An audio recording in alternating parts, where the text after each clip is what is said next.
नमस्कार दोस्तों, कैसे हैं आप लोग। मैं उम्मीद करता हूँ आप लोग बहुत अच्छे होंगे और आपकी तैयारी बेहतर ढंग से चल रही होगी। और इसी तैयारी को हम भी आगे बढ़ाने के लिए आपके सामने उपस्थित हैं। और आज हमारा जो है हिंदी का प्रैक्टिस सेट नंबर 7 है।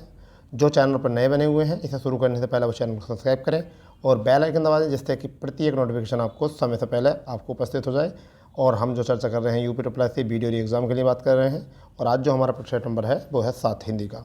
और हमारा टारगेट ये है, फुल एनालिसिस के साथ हम प्रैक्टिस सेट कराते हैं। और टारगेट है 50 में से 50 क्वेश्चन पूरे करने का, जिससे कि हमारे 100 नंबर के जो है फीडबैक हमको यहाँ से मिल जाए। तो दोस्तों शुरू करते हैं, बातों का सिलसिला चलता रहेगा। बीच बीच में हम शुरू करते हैं। आज का पहला क्वेश्चन क्या बनता है। तो दोस्तों आज जो पहला क्वेश्चन है वो क्या है, देखिए। क्वेश्चन है, एक बस स्टैंड के पास आवारा लड़कों के व्यवहार को बताते हुए तथा उनके शिकायत खिलाफ छेड़खानी के विरुद्ध एफआईआर दर्ज कराने के लिए किस आवेदन पत्र की आवश्यकता होती है। तो पहला क्वेश्चन प्यारा क्वेश्चन है। आधिकारिक महोदय, स्थापक महोदय, थाना अध्यक्ष महोदय और ये बस स्टैंड अधिकारी। तो यहाँ पर जो होगा वो आपको पता चल चुका होगा कि किस तरीके से होता है। आए दिन ऐसी चर्चा चलती रहती है, आपको इस पर ज़्यादा गौर देने की जरूरत नहीं है। तो यहाँ से करेक्ट आंसर बनेगा, वो बनेगा थाना अध्यक्ष महोदय। ठीक है भाई, क्योंकि उसके हल्के का जो थाना इंचार्ज होगा वह वहाँ तक वो काम कर लेगा। ठीक है भाई, चलिए नेक्स्ट करते हैं। नेक्स्ट दूसरा क्वेश्चन क्या है। स्वरों का के उच्चारण में लगने वाले समय को हम क्या कहते हैं, उन्हें हम क्या कहते हैं, ये बताइए। क्या होता, मात्रा होता, अनुस्वर कहते हैं, हिरस्व कहते हैं, प्लुत। तो देखिए, हिरस्व जो होते हैं स्वर होते हैं 4 प्रकार के। प्लुत जो होता है प्लुत स्वर का प्रकार होता है। अनुस्वर जो होते हैं वो होते हैं जो नासिक्य होते हैं। तो इनमें आंसर क्या बचा आपका, मात्रा। तो यहाँ से करेक्ट आंसर आपको बन जाएगा ए विकल्प। ठीक है दोस्तों, तीसरे क्वेश्चन की तरफ हम अग्रसर हैं। तीसरा क्वेश्चन और चौथा क्वेश्चन दोनों देखेंगे बेटा। ए आ कै ख ग घ अण आदि उच्चारण किससे होते हैं। तो ये बताइए। ए आ भी होता है, ठीक है, कंठे से होता है, मूर्धा से होता है, तालव्य से होता है, औष्ठ्य से होता है। तो यहाँ से आपका करेक्ट आंसर बनने वाला है। और आपका जवाब जो है पूरी तरीके से अच्छा जवाब है। तो हमारा जो आंसर बनेगा वो बनेगा कंठ से, क्योंकि देखिए ए और आ दोनों कंठ से होते हैं। कै ख ग घ अण ये तो सारे कंठ से होते हैं। तो इस अकॉर्डिंग यहाँ से इसका आंसर बनेगा, क्या बनेगा, कंठ। ठीक है, चौथा क्वेश्चन करते हैं। वर्णों के समुदाय को क्या कहते हैं। वर्णों के समुदाय को क्या कहते हैं, इसको क्वेश्चन को बना लीजिए, अच्छे से बना लीजिए। क्या कहते हैं, उसे कहते हैं, सर्वनाम नहीं होता, वर्णमाला होता है, अक्षर होता है, क्रिया होता है। तो इसमें हमारा आंसर बनेगा वर्णमाला। ठीक है, सर्वनाम 6 प्रकार के होते हैं। ठीक है, कितने प्रकार के, 6 प्रकार। क्रिया 2 प्रकार की होती है, अकर्मक सकर्मक।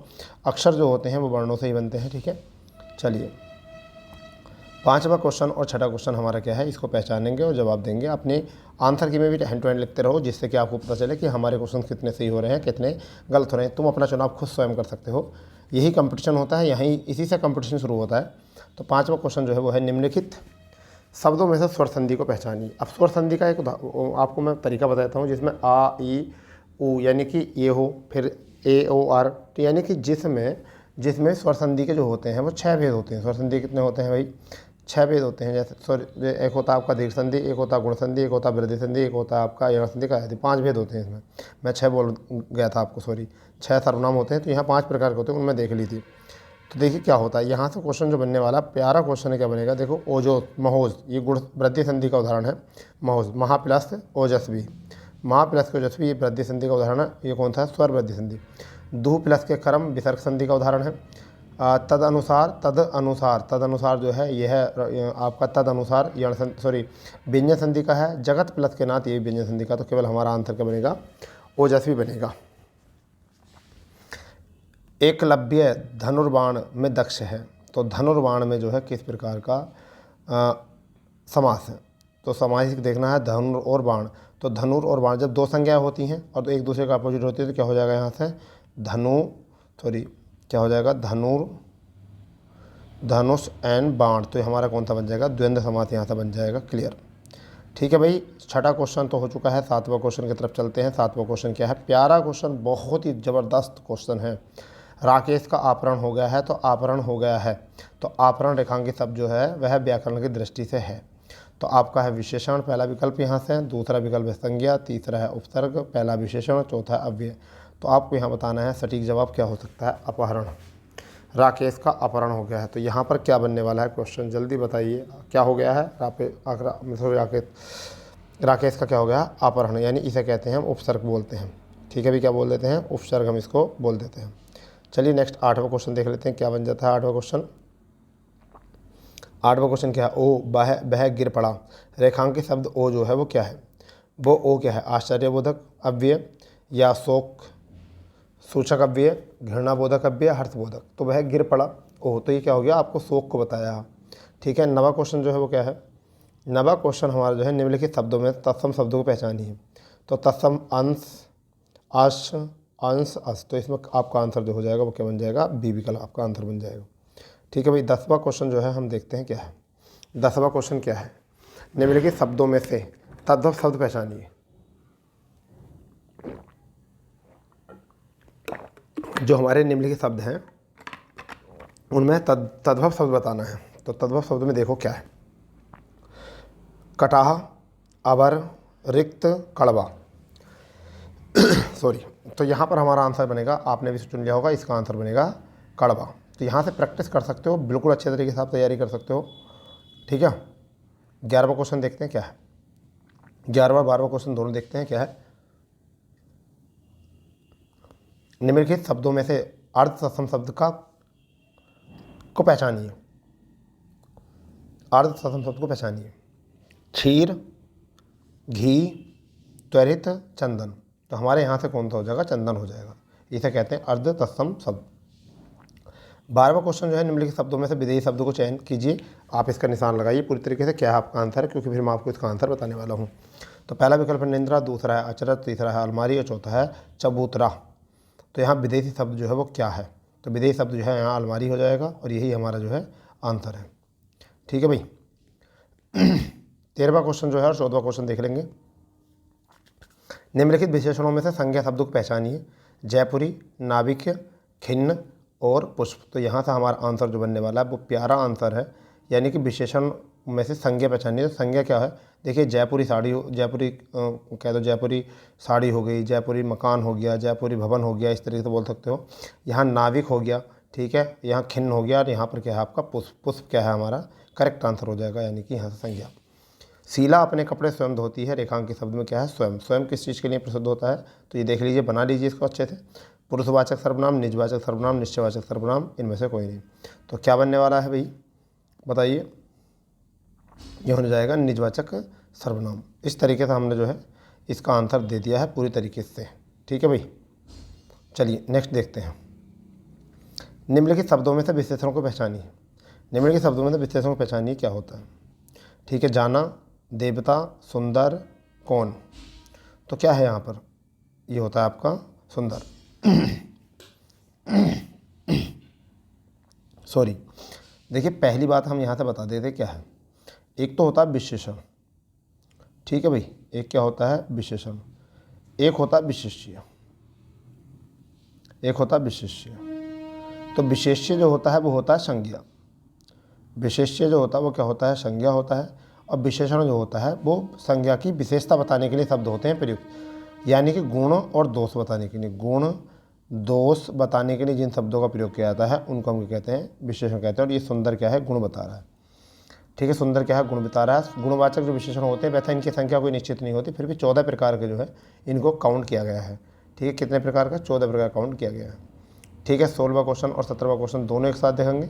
मयंक उधर पढ़ता है, रेखांकित शब्द का क्या होगा। मयंक उधर पढ़ता है, रेखांकित शब्द क्या होगा। ठीक है, मयंक उधर पढ़ता है, रेखांकित शब्द क्या होगा, जल्दी बता दीजिए फुर्ती से। क्रिया विशेषण, संज्ञा, सर्वनाम, क्रिया। यहाँ बताइए क्या बनने वाला है इसका आंसर। उधर पढ़ता, उधर इधर जो होते हैं वो क्रिया विशेषण होते हैं, तो ये हमारा क्या आ जाएगा आंसर, क्रिया विशेषण।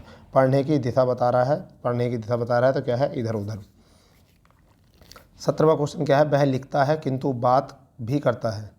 ठीक है भी, वह लिखता है किंतु बात भी करता है। अब देखिए क्या है, व्याकरण की दृष्टि से रेखांकित शब्द को पहचानिए।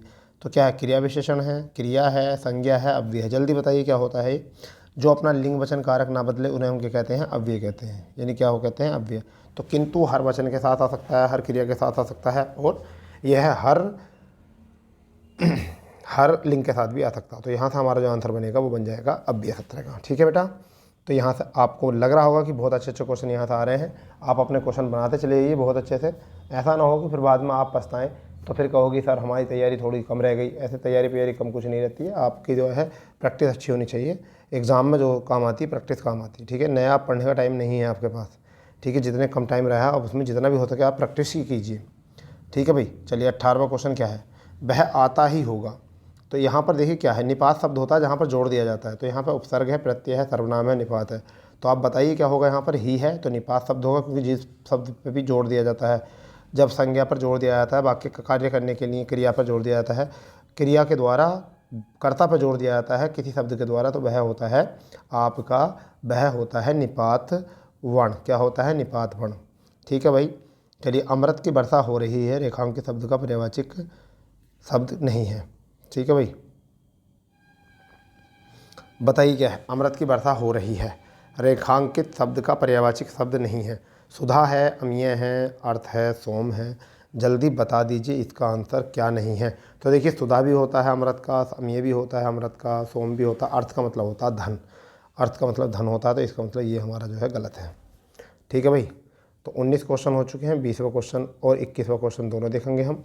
ठीक है। साधु सज्जन होता है रेखांकित शब्द का सटीक विलोम क्या है? साधु सज्जन,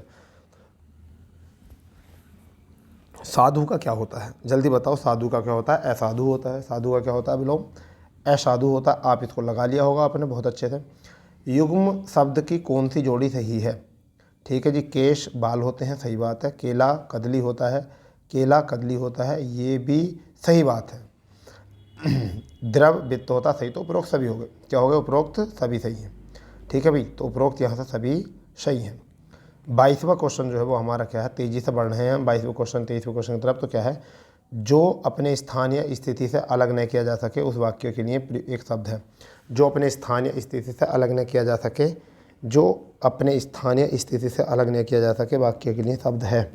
तो अच्युत, अटूट, अटल, अदे। यहाँ बताइए क्या हो सकता है करेक्ट आंसर? तो यहाँ हो जाएगा अच्युत, जो अपने पथ से ना भटके, ना अपने स्थान से अलग हो। झील के निकट मंदिर है, झील के निकट मंदिर है रेखांकित शब्द का इस क्या है? तो झील के निकट मंदिर है रेखांकित शब्द बताइए। स्थानवाचक, कालवाचक, कारणवाचक, दिशावाचक। तो यहाँ पर आपका हो जाएगा स्थानवाचक, क्योंकि निकट बोला है तो निकट जो बताता है, निकटता को बताता है स्थान। ठीक है। 24 और 25वां क्वेश्चन देखेंगे, बहुत फुर्ती से देखेंगे भैया, बहुत फुर्ती से। ठीक है। 25वां 24वां क्वेश्चन, सॉरी यहाँ पर क्वेश्चन जो था हमारा 23वां क्वेश्चन, सॉरी यहाँ पर एक क्वेश्चन जो है हमारा मिस हो गया है। मैं उस क्वेश्चन को लिख देता हूँ आपको, मैं आपको इस क्वेश्चन को लिख देता हूँ, क्योंकि ऐसा ना हो कि आपको फिर यहाँ गड़बड़ हो जाए। तो हम 24वां क्वेश्चन जो है यहाँ पर लिख रहे हैं। 24वां क्वेश्चन क्या है? देखिए, सेवा सत्कार से आदर बढ़ता है। ठीक है, यानी कि क्या है इसमें? सेवा सत्कार, सेवा सत्कार से आदर बढ़ता है, से आदर बढ़ता है, आदर बढ़ता है, बढ़ता है। सेवा सत्कार से आदर बढ़ता है।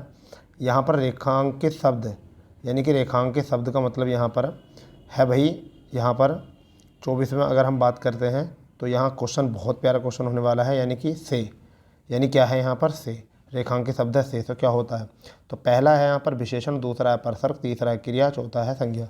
तो बताइए, सेवा सत्कार से आदर बढ़ता से क्या है? तो ये क्या है? परसर्ग है। तो क्या है ये बेटा? परसर्ग है। क्या है ये? परसर्ग। क्या है? परसर्ग। कैसा है ये परसर्ग है। तो इस तरीके से यहाँ से क्वेश्चन बन गया। चलिए, अब 25वां और 26वां क्वेश्चन देख लेते हैं क्या है। वो एक क्वेश्चन जो है रह गया था। निम्नलिखित विकल्पों में कौन सा वचन का जोड़ा सही नहीं है? तो सोना सोना पहला बोला गया है, यानी कि सोना सोना। दूसरा बोला गया धेनु धेनुए। चौथा है छात्र छात्रगण, और चौथा है आटा आटे। तो यहाँ पर आपको बताना है सही आंसर क्या है। तो आटा आटा ही होता है, तो ये हमारा जो है सही नहीं है। सोना सोना ही होता है एक वचन बहुवचन, धेनु धेनुए होता है, छात्र छात्रगण होता है बहुवचन, परंतु यहाँ पर आटा का आटा ही रहता है। ठीक है, तो यहाँ पर ये गलत कर दिया है इन्होंने, डी विकल्प। फिर है, जिस वाक्य में कर्ता की प्रधानता होती है, लिंग वचन प्राय कर्ता के अनुसार होते हैं, उन्हें क्या कहते हैं? लिंग भी और वचन भी कर्ता के अनुसार होते हैं, उन्हें हम क्या कहते हैं? जल्दी बताओ क्या कहते हैं? कृतवाच्य उनको कह देते हैं। क्या कहते हैं? कृतवाच्य। जहाँ पर कर्म के अनुसार होता है उसे हम क्या कहते हैं? कर्मवाच्य। परंतु इस सवाल का आंसर जो है वो क्या है हमारा? कृतवाच्य। इसका आंसर क्या है हमारा? कृतवाच्य है। इस बात को समझ लें। ठीक है, इस बात को जो है जल्दी समझ लें, ज़्यादा टेंशन वाली बात लेना माइंड में। चलिए, 27वां क्वेश्चन और 28वां क्वेश्चन देख लेते हैं क्या है। निम्नलिखित में से किस वाक्य में भविष्यकाल है? ये क्वेश्चन है भविष्यकाल का, आपको पहचानना। भविष्यकाल के 3 काल होते हैं, परंतु उसमें से आपको देखना है कौन सा भविष्यकाल का है। मैं आपकी प्रतीक्षा करूंगा, मैंने एक पेड़ काट लिया, मैं पुस्तक पढ़ने वाला था, मैं आपका आभारी हूँ। ठीक है भाई, जल्दी बताओ यहाँ पर करेक्ट आंसर क्या हो जाएगा। तो क्या है, मैं आपकी प्रतीक्षा करूँगा, तो यही हमारा क्या आंसर बन जाएगा, ए। हिंदी में मैं का बहुवचन है, मैं का बहुवचन क्या होता है, जल्दी बताइए। मैं का बहुवचन क्या होता है, हम होता है मैं का बहुवचन। मैं का बहुवचन जो होता है वो क्या होता है, हम होता है। और हम का क्या बहुवचन होता है, वो होता है हम लोग। हम का बहुवचन जो होता है वो क्या होता है, हम लोग। ठीक है, हम क्या होता है, हम लोग। ठीक है भाई, चलिए कोई बात नहीं। 28 हो चुके हैं, 29 30 देख लेते हैं। 29 30 क्या है, 29 और 30 क्या है। संरचना के आधार पर किए गए वाक्यों के वर्गीकरण में निम्न में से कौन सा प्रकार नहीं है। तो सरल वाक्य होता है, बिल्कुल सही बात है। मिश्र वाक्य होता है, बिल्कुल सही बात है। संयुक्त वाक्य होता है, बिल्कुल सही है। आज्ञार्थक वाक्य होता है, ये बिल्कुल गलत है। क्या है, ये बिल्कुल गलत है, इसको आप बना लीजिए। ये आपका यही हमारा जो है आंसर बनने वाला है। ठीक है, जो सेवा करता है वह मेवा पाता है। शैली का आधार पर वाक्य का प्रकार देखिए। ठीक है, शैली के आधार पर वाक्य का प्रभाव देखिए क्या है। क्या है, जो सेवा करता है वही मेवा खा पाता है। तो पहला है शिथिल वाक्य, फिर है समीकृत वाक्य, चौथा है आवर्तकृत वाक्य और चौथा है जटिल वाक्य। यानी शिथिल वाक्य, समीकृत वाक्य, आवर्तक वाक्य, यहाँ से हो जाएगा हमारा आंसर समीकृत वाक्य हो जाएगा। ठीक है, समीकृत वाक्य हमारा हो जाएगा भैया। नेक्स्ट क्वेश्चन है 31 और 32। ठीक है, इसको देखिए। मैंने यह काम कर लेना चाहिए, अशुद्ध अंश को पहचानिए। मैंने यह काम कर लेना चाहिए, अशुद्ध अंश को पहचानिए। तो मैं यहाँ पर क्या है, मुझे ये काम कर लेना चाहिए, तो यहाँ पर आंसर क्या बनेगा, ए।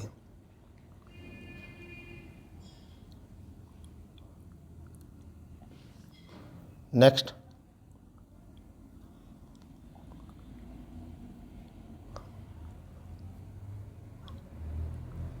आप कितने भाई हैं।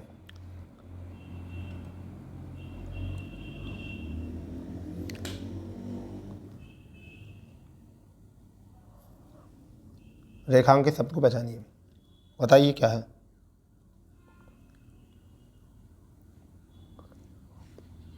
पहला विकल्प है लाघव चिन्ह, यहाँ प्रश्नवाचक चिन्ह, यानी यहाँ क्वेश्चन मार्क की जगह आएगा, क्या आएगा। ठीक है, जल्दी बताइए क्या हो गया, मिल गया नहीं। प्रश्नवाचक तो होता है, इसको प्रश्नवाचक तो बोलते हैं, इतना हल्का नहीं कर पाए। आपका चुप हो गया तो मैं, हाँ।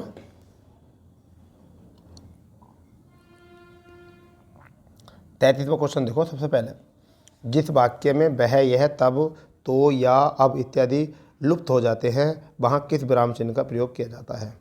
जल्दी बताओ इस क्वेश्चन को बहुत प्यारे तरीके से। अर्धविराम, पूर्ण विराम, अल्प विराम चिन्ह या योजक चिन्ह, जल्दी बताओ इसको, जल्दी। बहुत हल्का क्वेश्चन है, ध्यान से समझ लो, बहुत ध्यान से। क्या है यहाँ पर, अल्प विराम लगाते हैं, इसे कहते हैं हम इस तरीके से। देखो लगा हुई है इसमें।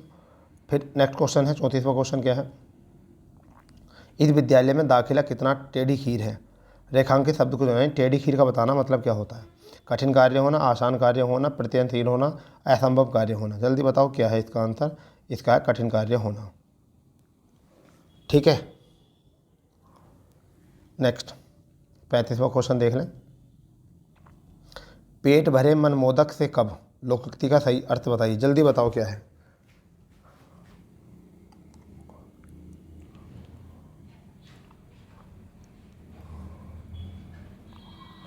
पढ़ लो इसको।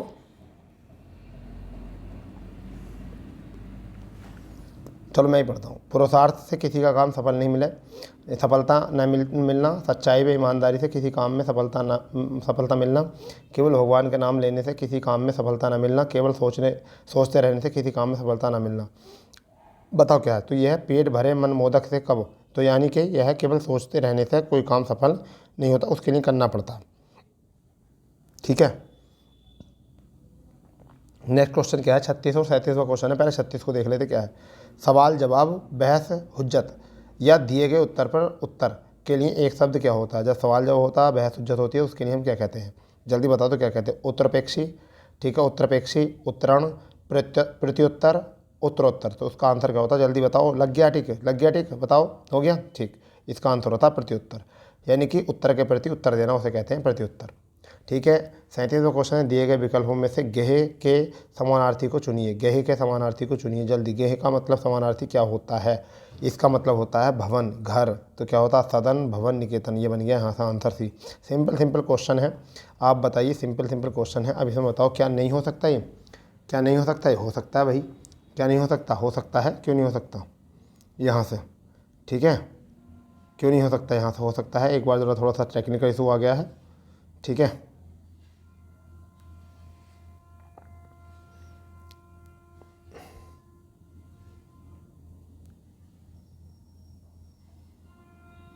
ठीक है भाई, दिए गए विकल्पों में से गेह का समानार्थी बताना है, ठीक है, क्या है, समानार्थी बताना है क्या है। दिए गए विकल्पों में गेह का समानार्थी क्या होता है, जल्दी बताओ क्या होता है इसका। तो हमारा आ जाएगा सदन हो जाएगा, भवन हो जाएगा और निकेतन हो जाएगा। तो हमारा यही आंसर जो है बन जाएगा, ठीक है भाई, ठीक है। चलिए 38वां क्वेश्चन देखते हैं। 38वां क्वेश्चन क्या है। 38वां क्वेश्चन है, निम्न में से कौन सी बोली पश्चिमी हिंदी के अंतर्गत नहीं आती। पश्चिमी हिंदी के अंतर्गत नहीं आती, जल्दी बता दो क्या है। खड़ी बोली आती है, ब्रजभाषा, ब्रजभाषा, ब्रजभाषा, ब्रजभाषा आती है, कन्नौजी भी आती है, अवधि नहीं आती, अवधि मध्य भारत में आती है, ठीक है। 39वां क्वेश्चन है, हिंदी के अधिकांश शब्द किस भाषा से आए हैं। तो हिंदी के अधिकांश शब्द जो हैं किससे आए हैं, संस्कृत भाषा से हैं, ये तो सबको पता ही है। दो प्रकार की संस्कृत होती है, एक होती है लौकिक संस्कृत और एक होती है वैदिक संस्कृत। वैदिक संस्कृत धार्मिक ग्रंथों में प्रयोग होती है, लौकिक संस्कृत जो है भाषा व दार्शन शास्त्र में दार्शनिकों की भाषा या साहित्य में प्रयोग की जाती है। ये मैं आपको बताकर चल रहा हूँ, ठीक है भैया। तो 39 हो गए हैं। 40वां क्वेश्चन देखेंगे, 40वां 41वां। पद्मावत के रचयिता कौन है। तो पद्मावत का सब बच्चों को पता है कौन है, मलिक मोहम्मद जायसी बन जाएगा इसका आंसर, ठीक है। तो यही हमारा क्या है आंसर है, इससे आपको रिवीजन हो जाएगा बहुत तगड़ा वाला, ठीक है भाई। 41वां क्वेश्चन क्या है, अंग्रेजी का हिंदी अनुवाद सही क्या है। Hindi is a phonetic language. तो हिंदी एक ध्वन्यात्मक भाषा है। लो, फोनेटिक मतलब होता है ध्वन्यात्मक, तो क्या हो गया, ध्वन्यात्मक भाषा है। कितना हल्का था सॉरी। 42वां क्वेश्चन जो है वो क्या है, मुफ्त आंखों का इलाज सही अनुवाद क्या है। मुफ्त आंखों का इलाज सही शब्द क्या है, free treatment for the ISIS, ठीक है, यानी कि free treatment for the ISIS, ठीक है। तो यहाँ पर आपका आंसर बन जाएगा ए विकल्प। क्या बन जाएगा, ए विकल्प, यही हमारा सटीक आंसर है। 43वां क्वेश्चन हो चुका है, सॉरी कितना हो चुके हैं यहाँ तो कुछ नहीं, 42 क्वेश्चन। अब हम बात करने वाले हैं 43 से लेकर 46 तक। तो पहले आपको ये पढ़ना पड़ेगा, चलो मैं आपको जल्दी जल्दी पढ़ देता हूँ। साहस की ज़िंदगी सबसे बड़ी ज़िंदगी होती है। ऐसी ज़िंदगी की सबसे बड़ी पहचान यह है कि वह बिल्कुल निडर, बिल्कुल बेखौफ होती है। साहस मनुष्य की पहली पहचान है कि वह इस बात की चिंता नहीं करता कि तमाशा देखने वाले लोग उसके बारे में क्या सोच रहे हैं। दूसरों की परवाह किए बगैर जीने वाले आदमी दुनिया की असली ताकत होता है। और मनुष्यता को प्रकाश भी ऐसे ही आदमी से मिलता है। साहसी मनुष्य उन सपनों से भी रस लेता है जिसका कोई व्यवहारिक अर्थ नहीं है। साहसी मनुष्य अपने उधर नहीं लेता, वह अपने विचारों में रमा हुए अपनी ही किताब पढ़ता है। झुंड में चलना और झुंड में चरना तो भैंसों और पेड़ का काम है। साहसी मनुष्य तो सिंह के समान होता है और जो अकेले होने पर भी मग्न रहता है। अर्नाल्ड बेनेट ने एक जगह लिखा, जो आदमी उपयुक्त अवसर मिलने पर भी साहस से काम न ले सका वह कभी भी सुखी नहीं हो सकता। समय पर साहस न दिखाने वाले व्यक्ति अपने भीतर एक आवाज़ सुनते हैं जो उसे बराबर कहती है कि तुम साहस नहीं दिखा सके, तुम कैर ही तरह भाग खड़े हुए। तो साहसी मनुष्य किसके समान हैं। साहसी मनुष्य किसके समान है, इसको आप आराम से कर सकते हो, शेर, भेड़, जानवर, सिंह। तो आप बता सकते हो क्या हो जाएगा इसका, सिंह के समान होते हैं। किसके समान होते हैं, सिंह के, ठीक है। चौथा है, साहसी मनुष्य क्या उधार नहीं लेता। साहसी क्या नहीं, सपने उधार नहीं लेता क्योंकि सपने वो खुद अपने पूरे करता है, ठीक है भाई। तो 44 क्वेश्चन हो चुके हैं। 45वां क्वेश्चन क्या है, 45 से 46। दुनिया की परवाह किए बिना जीने वाले व्यक्ति से किसका प्रकाश मिलता है। किसको प्रकाश मिलता है, जल्दी बताओ क्या मिलता है इसका प्रकाश। तो दुनिया को, समाज को, मनुष्यता को, आम आदमी को। तो किसको मिलता है, मनुष्यता को यहाँ सवाल मिलता है। लेखक ने जैसे जीवन को महान बताया है वह कौन सा होता है, विवेकनशील, कमजोरी का, स्वावलंबनपूर्ण या हिम्मत की। जल्दी बताओ इसका क्या है, इसका है हिम्मत की, ठीक है। किसको बताया, हिम्मत की। क्लियर, इतना बताओ, क्लियर हो गया। चलिए 47वां क्वेश्चन देखते हैं। 47वां क्वेश्चन क्या है, वैदेही वनवास किसकी रचना है। वैदेही वनवास किसकी रचना है। तो यहाँ से आपका आंसर रहेगा अयोध्या सिंह उपाध्याय हरिओद। ये याद होना चाहिए आपको, ये बहुत आता है, ठीक है भाई। हरि वैदेही, ठीक है, यहाँ से ऐसे याद रख लोगे, ठीक है। 49 और 50 क्वेश्चन जो है देख लेंगे यहाँ से। सेट का निम्न में से कौन से छायावादी रचनाकार कवि हैं। तो छायावादी रचनाकार कवि कौन थे, जल्दी बता दो यहाँ से। इसका आंसर क्या है, धर्मवीर भारती है, नरेंद्र शर्मा है, महादेवी वर्मा है, नागार्जुन है।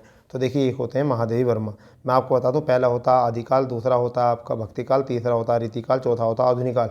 आधुनिक काल में जो पहला होता है वो होता है भारतेंद्र युग, दूसरा होता है दूसरा होता है आपका द्विवेदी युग, तीसरा होता है छायावाद, और चौथा होता है छायोत्तरकाल, पाँचवा होता है प्रगतिकाल, और फिर होता है आपका प्रयोगवाद। ठीक है। 50वां क्वेश्चन जो है वो हमारा क्या है, मिस्र बंधु विनोद कितने भागों में प्रकाशित हुआ है। मिस्र बंधु विनोद कितने भागों में प्रकाशित हुआ है, 3 भाग, 4 भाग, 1 भाग, 2 भाग। तो हमारा करेक्ट आंसर क्या बनने वाला है यहाँ पर, 4 भाग। तो दोस्तों ये थे हमारे क्वेश्चन, आज के 50 क्वेश्चन थे इस सेट के, और हमारा सेट नंबर 7 कंप्लीट हो चुका है। हम डेली जो है 8 बजे आपको प्रैक्टिस सेट प्रोवाइड करा रहे हैं, जिससे कि आप बेहतर ढंग से जो है आप अपना स्कोर कर सकते हो। तो दोस्तों मिलते हैं नए प्रैक्टिस सेट नई जानकारी के साथ। जय हिंद, जय भारत, वंदे मातरम।